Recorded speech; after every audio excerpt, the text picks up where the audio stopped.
Okay, this is Kathy, and I am doing the second part of my week 1, task 1 first video. I had technical difficulties, and so this is the second part of that video. I'm picking up where I left off on my last one, and I had this as the website I was going to look at next. It says Pepperdine University Mind Maps. Teachers don't use technology because classroom technology is just too old. Teachers don't use technology in the classroom, specifically technology-assisted project-based learning, because it's just unfeasible. Each time I'm in a meeting where a large number of educators are present, I try to bring up the things I do in the classroom using technology, multimodal projects, virtually collaborative systems, cloud-based software, and so forth.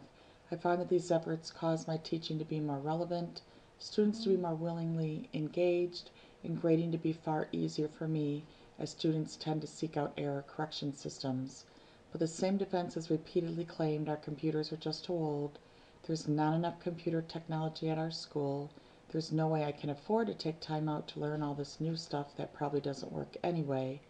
Inevitably, the claim is made that it would be simply impossible for teachers to implement this kind of learning, information and communication technology project-based learning into their lesson plans.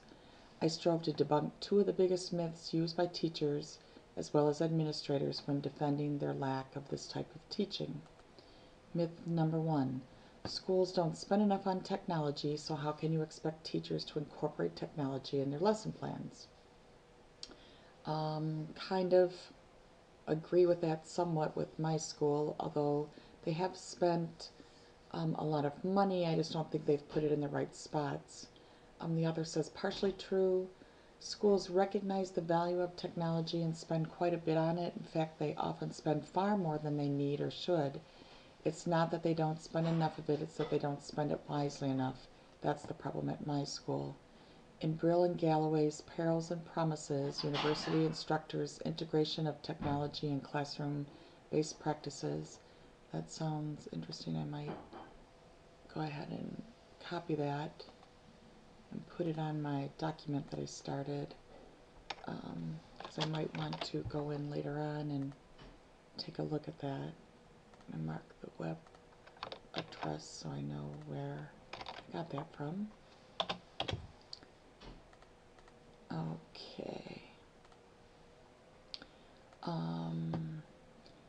The researchers noted that at Virginia Tech, all of the general classrooms were incredibly well fitted, with total investments per classroom totaling as high as $300,000. Wow, that's a lot. However, the campus has 430 classrooms. Of the remaining 250 classrooms, technology was much less consistent. Some rooms only had a videotape player and an overhead projector, while others did have internet and power jacks easily accessible to students. However, even in the general classrooms that were usually well fitted, surveys showed that only overhead projectors and VCRs were used at a relatively high rate across campus, 75 and 69% of responses indicating use respectively. So that were usually well fitted, they're only using overhead projectors and VCRs. I don't understand why. So there must be a reason they don't have the other resources or something. I don't know. That's kind of, I'm surprised that that's all that they were using. This may seem at first to be a failing of the teachers. Closer inspection of data shows that many teachers believe that an ideal smart classroom should have podiums with overhead projectors built in as opposed to LCD projectors, or desks with a computer built into each one. Wow, that would be expensive to have a desk with a computer. The problem with the former is obvious. The problem with the latter is that such a classroom would almost immediately become obsolete, as well as take away valuable space from students, such as space where they might bring their laptops. Well, I think it could be designed in such a way that, those wouldn't be a problem, but I agree that as soon as you walk with technology out the store, it's old and outdated because of the new things coming in. But still, having access is better than not having access. So I don't think it has to be the newest and greatest. It just has to be something that can function and do the things that you want it to do in your classroom. Clearly more needs to be spent on modeling what efficient usage of technology might be in a classroom, and that's where I think it is. What is considered efficient? What can you use the technology for?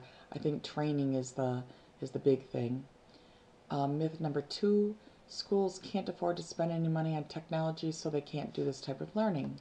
Well, that's false. There's a myriad of low-cost technology components that can be used very effectively, and there are a host of options for teachers. I've learned, specifically since I've started in my master's program, a whole lot of different software that I've downloaded off of the internet, and all of it's been free. I haven't paid for anything so far. Now, I know that a lot of times when you get the free versions, you don't get all the bells and whistles that you get with the software if you pay their annual fee or just pay for it up front. But I have found that if you use the free ones, that you can get a lot out of those. Sometimes you have to figure out how to get around the things that are missing, or sometimes they have weird, quirky things that you got to work around. But I have found that they work pretty well most of the time. I think what would probably work better would be to have the teachers go ahead and download the free ones, play with them, see what they like, see what they don't like about it, and then do some research and find out, okay, what software will accommodate them to do the things that they need, and then practice on the free software just to make sure it is going to accomplish your goals. And then you would have something that you could talk to your admin about, that could justify the cost.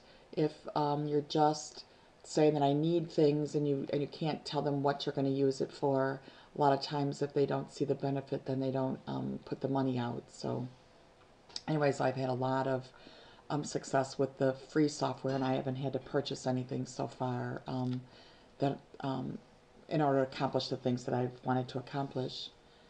Brill and Galloway suggest that schools simply speak with physical plant personnel to develop a set of standards for flexible lighting, technology controls, and other factors related to the effective use of advanced technologies in classrooms. Furthermore, well-fitted classrooms can be designed into the campus as a whole, with the school implementing a user-friendly system for the scheduled use of these classrooms. In HP Target's low-cost classroom technology, it's some kind of report, relatively low-cost technologies like HP Multiseat allow up to 10 students to share access to a single host computer. Aside from the cost benefits, such systems where many students each have their own VM or virtual machine also saves significantly in terms of classroom space, as there is only a single computer case to tuck away. Often too, the difference between effective implementation of this type of learning and disuse is simply the encouragement of a different mindset. I think that's kind of a key thing, encouragement of a different mindset. I'm thinking that in a lot of the cases, that would help with a lot of the problems that are going on, or a lot of the hesitation for using the technology. I think it would be helpful if people could attend, if teachers could attend some professional development so that they could be shown the advantages, because I think once you see it and once it's something that you could take right back with you to your classroom, then you're more apt to use it, and I think that would be a great way of changing the mindset. It says Rhodes, Stevens, and Hemmings actively advocated as well as advertised the virtues of We Geekin at Hughes High School in Cincinnati, a predominantly black and poverty-level school. By making geekin a positive, admirable verb, students and teachers came to see this type of learning as something neat to do. Consequently, use of ICT in teaching as well as student engagement rate in project-based learning was substantially increased in this study. Finally, much of the technology already presented is underutilized, and I'll agree with that. Our school has that problem. These people found that ICT use within even innovative technology-rich school settings supported student project collaboration only 17% of the time. Wow. So they have the technology in their classroom, but they're only using it 17% of the time. I think, again, that's a training issue where they need to be shown and encouraged in ways that will get them to use the technology, because that's pretty sad that it would be like that. Okay, so did I mind maps? Okay, so I've got this bookmarked. I need to bookmark it.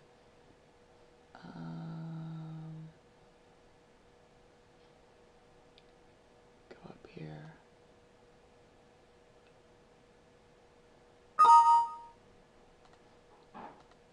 I want to bookmark this. Sorry, I gotta get to the top. Bookmark this page, mind maps. Okay.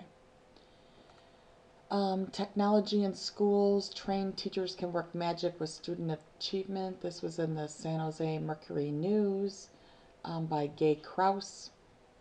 It says technology in the classroom is still controversial. It takes capital investment to ensure that schools have Wi-Fi bandwidth and computers, tablets, and other devices that are up to date. That's one of the big problems that we're having in my school is our Wi-Fi. Instead of all we're doing right now is just putting a lot of band-aids on it. When it's not working, we have this gentleman that comes in and works on it, and wiring and whatever just keeps happening. And I think what needs to be done is the whole system. They need to start all over again. We're in an old school building and different levels, and I'm thinking that it's just been put in piecemeal, and it's not been the same people consistently all along. They've had different people that have been doing it. So I think that if we went ahead and started fresh and put some money in it, then it would work a lot better. And that's one of the frustrations that I've had and some of my coworkers have had, is that you plan a lesson using the technology, and then the Wi-Fi doesn't work. We find a lot of times in the afternoon the Wi-Fi goes down, and that's when we're doing our science and social studies, which are the two topics that we would really like to be able to use the internet more for, but our Wi-Fi is really kind of unstable. Then there is the question of how teachers and students use technology so that content is not only explored but actually mastered. Again, another concern, not just looking through the computer, but mastery is the big thing that we're shooting for. So there has to be a way to make sure that students are mastering something. Can we just continue to lecture kids and have the same results that we did in the last century? That's one of the questions that I've toyed around with. It's worked before, and it seems like now all of a sudden we're doing all of these things, and our students, our graduation rates and are going down, and students are coming in less prepared. I know that my second graders this year, I only had 3 of them that came in at the level they were supposed to be at. The rest of them either at first grade, or I even had 4 of them that were still reading and writing and doing phonics at a kindergarten level. So anyways, I've tried with that, but I guess from what I'm hearing is that no, we can't do it that way. I haven't heard a real good reason why we can't do it that way, but apparently we can't teach the way that that we've taught the kids in the past. Can't teachers be the sole experts in the classroom? I don't think that that's necessarily something that you need. I think that it's okay for students to know that we don't know everything, and know that we go and use resources when we have to find information. I think that that strengthens that in the student's mind, that there's not always someone that you can run to ask the questions, that sometimes you have to do the work yourself to figure out what the answers are. So I don't think the teachers should be the sole experts in the classroom. I think the kids should be encouraged to become the expert and share their expertise with the rest of the class. Can't we just do it the way we always have? Again, just like the first question, it's worked in the past, but apparently it doesn't work anymore. And so Gay says no is the answer to her hypothetical questions she put. The most important thing to understand is that technology is not the end game. It is a means to achieve what wasn't possible in the classroom. And I like that.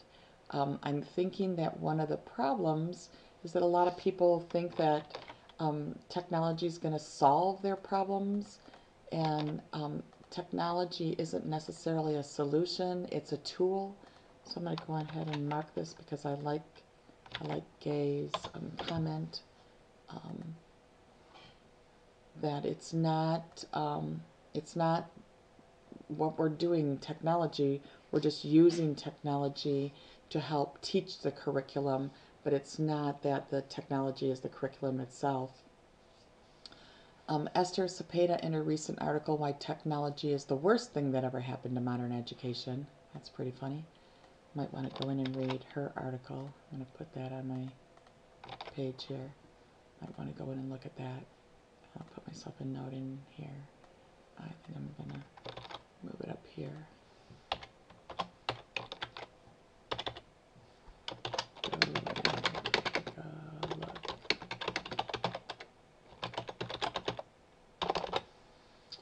Okay, put myself a note there. Okay, it focuses on its downsides, such as the worst practices of PowerPoint presentations, and there's a lot of those. What she doesn't see is how technology can help unleash student and teacher creativity, which can lead to innovative projects and learning beyond what most students experience today. Agreed. Student access to technology allows for more research and access to expertise beyond the teacher. It opens a window into the global economy and cultures beyond a student's neighborhood, city, state, and country. And that's a great thing. I was teaching in Florida, and I wanted to expose my students to, other students, other students at their same age. And so one of my teacher friends up here in Michigan and I talked, and she agreed to allow our students to be pen pals back and forth. And so my students would write letters back and forth and ask each other questions and tell each other things and share and whatever. And it was great. The students really enjoyed that. The problem was we would mail off a letter, and sometimes it would take a month before we would get it back.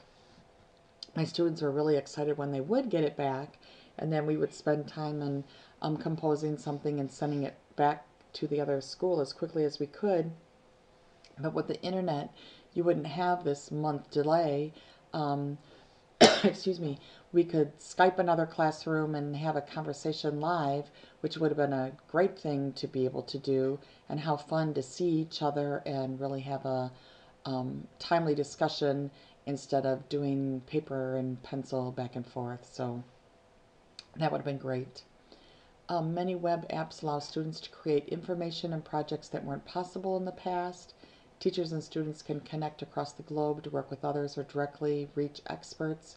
Students can create instructional videos for their peers, often making difficult concepts easy to understand. And that's a great idea. We keep being told that students learn a lot when they work with each other and teach each other.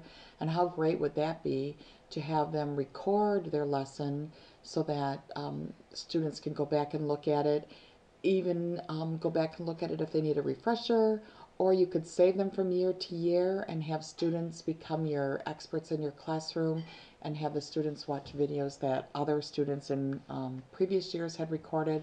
Be kind of a cool library. Instead of a library full of books, you could have a library full of videos that the students could go to. I think that would really be kind of cool. Ultimately, technology in the hands of a talented teacher can encourage creativity and help students own their learning. It can allow learning to be tailored to each student and give real-time data about progress so that teachers can adjust lessons. I think that's a pretty powerful statement. I'll copy that one too. Boy, I really like this Gay Krause. She's got some, she's thinking the same way I'm thinking.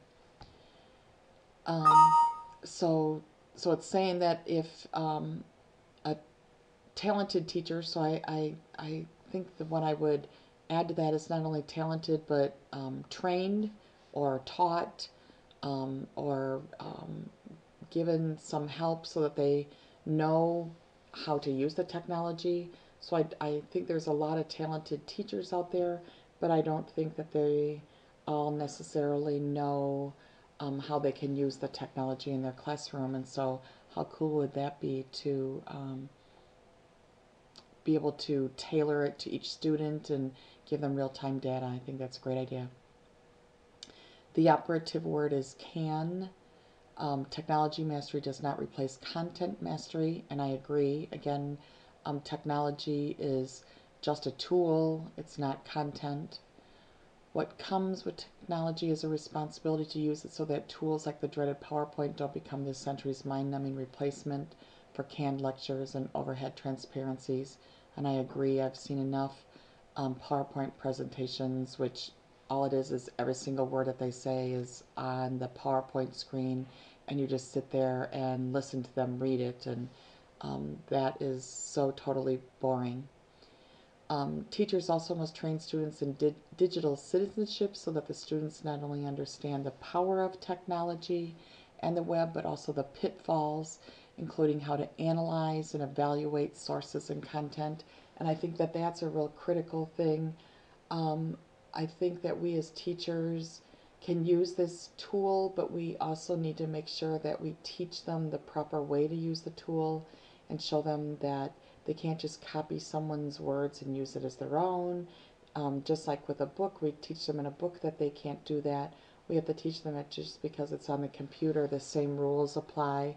We need to show them, just like in our courses, that we need to cite where we're getting the information from, that it's okay to use other people's information and build upon that, but you need to give credit to the person whose ideas that you're using. It is essential to train teachers how to use technology as a learning enabler. One of the worst things schools can do is invest in technology without investing in teacher professional development.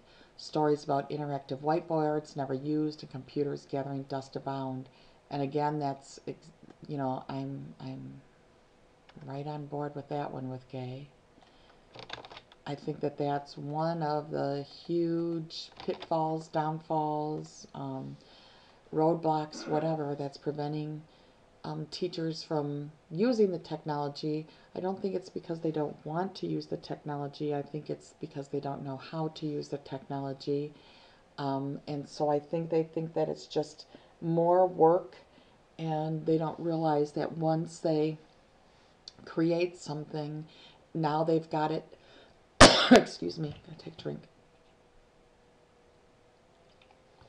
Sorry.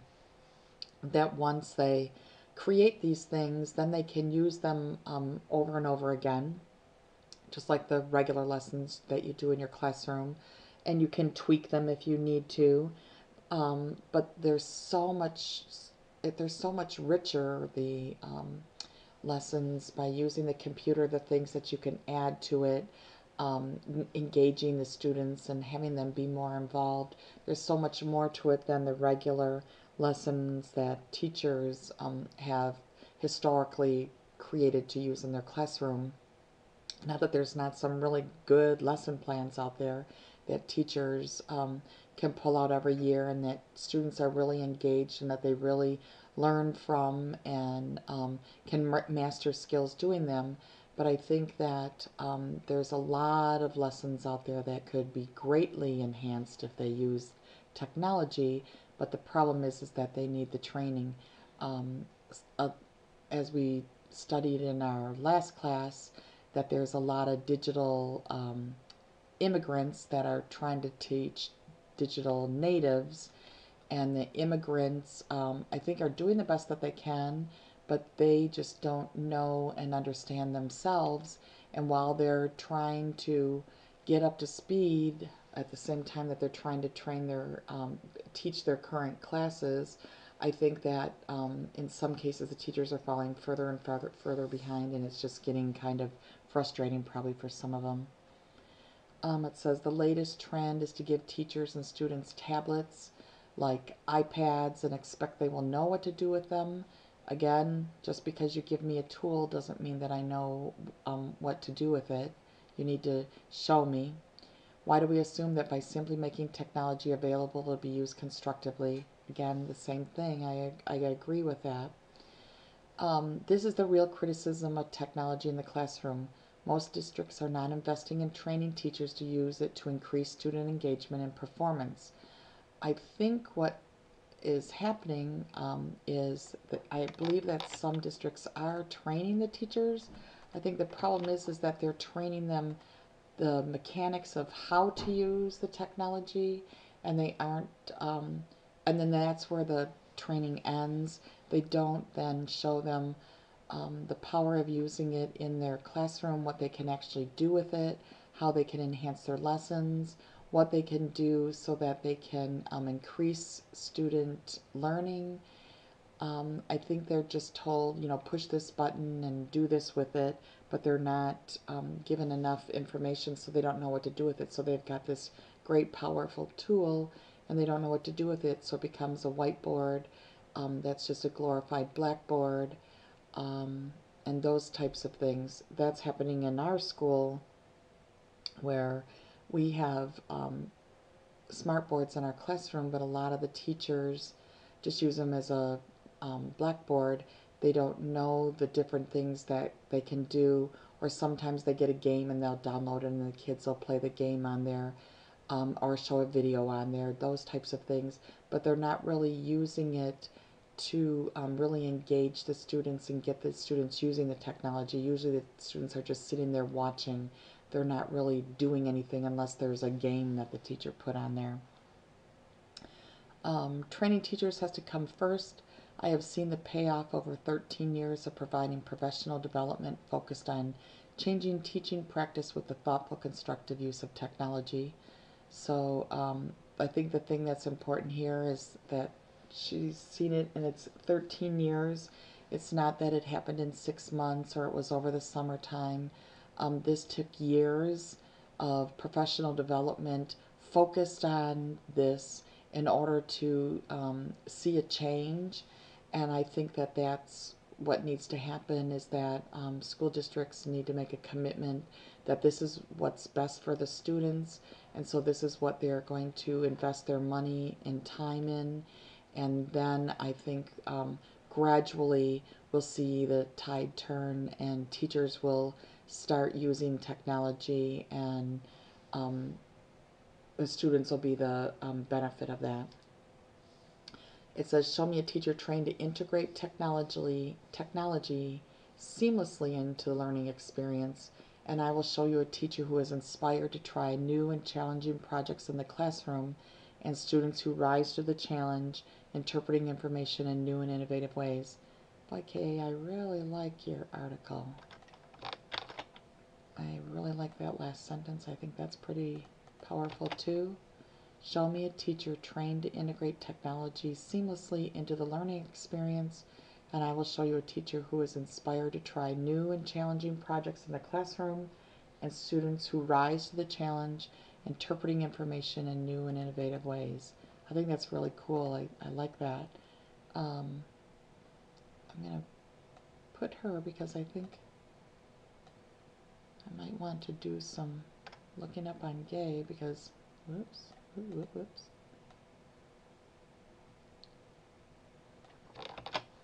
Excuse me. Put her up here. Look to see what else.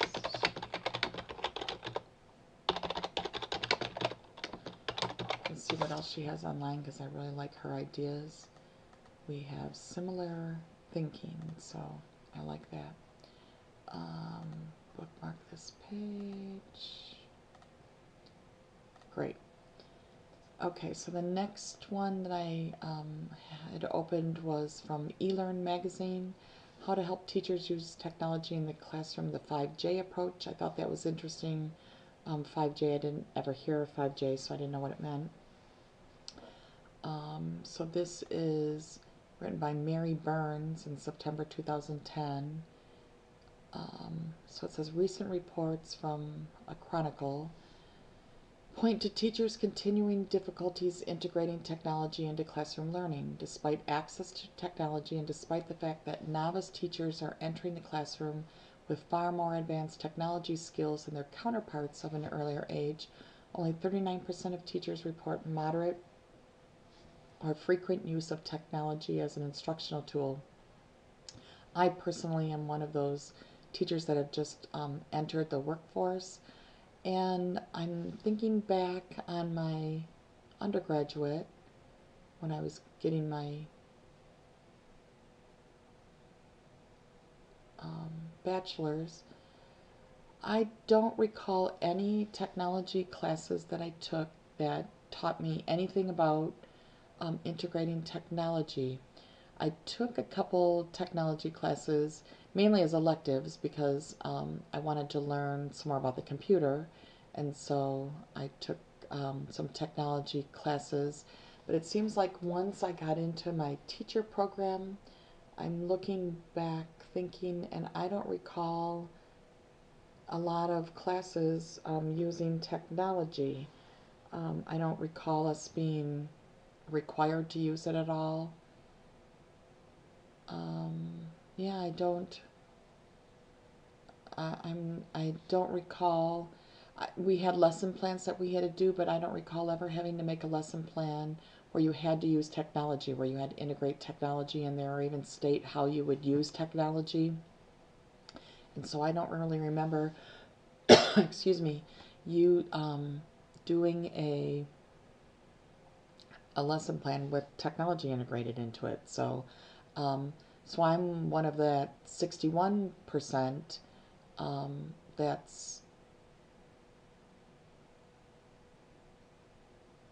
not using the technology probably as much as I could. Now, since I've started my master's program, that's changing.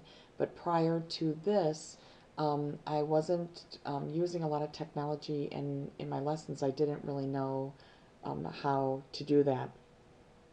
I think that this is a topic that's good to look at a little bit further, and I'm running out of my time for this first video, my first 45-minute session. So I think what I'm going to do is end my session now, and then I'm going to pick up with this article because I want to see what this 5J approach is. And so I'm going to bookmark this so that I can come back to this the next time for my next video. And I'm going to save my sheet, and I'm going to tell myself read, whoops, read about the 5J approach next video. I'm going to start there, and I'm going to put my link down here. And I'm going to start here the next time I do my video. Okay, so I'm going to stop now, and I will talk to you in my second video.